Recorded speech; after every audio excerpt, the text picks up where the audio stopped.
At this event, which aims to prevent the proliferation of nuclear weapons, Iranian President Mahmoud Ahmadinejad took center stage. Iran has been accused by the West of violating the Nuclear Non-Proliferation Treaty by attempting to obtain nuclear weapons technology and not granting proper access to inspectors, charges Iran denies. With the U.S. leading efforts to sanction his country, Ahmadinejad came out swinging. He accused the West of double standards for trying to deny developing countries access to nuclear technology for peaceful purposes, even while their own programs are far from transparent. Regrettably, the United States has not only used nuclear weapons, but also continues to threaten the use of such weapons against other countries, including my country. So one may ask, how much could nations possibly trust the United States to implement its commitments?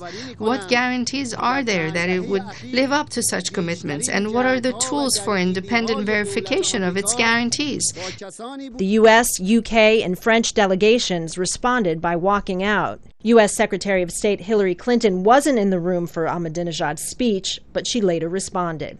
This morning, Iran's president offered the same tired, false, and sometimes wild accusations against the United States and other parties at this conference.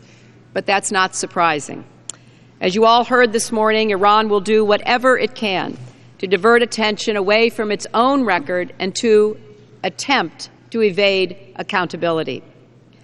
Ultimately, however, we will all be judged, not for our words, but for our action. Both the Director General of the UN's Nuclear Watchdog Agency and the Secretary General of the United Nations called on Iran to open up its program to inspectors, as required by the treaty. I encourage the President of Iran to engage constructively. Let us be clear. The onus is on Iran to clarify the doubts and concerns about its program. Behind the scenes at the United Nations, efforts are underway to revive a deal that would allow Iran to swap fuel for enriched uranium. Brazil and Turkey, non-permanent members of the Security Council with close ties to Iran, are leading those efforts, hoping to deter another round of sanctions favored by Western powers. Kristen, Saloomey, Al Jazeera, the United Nations.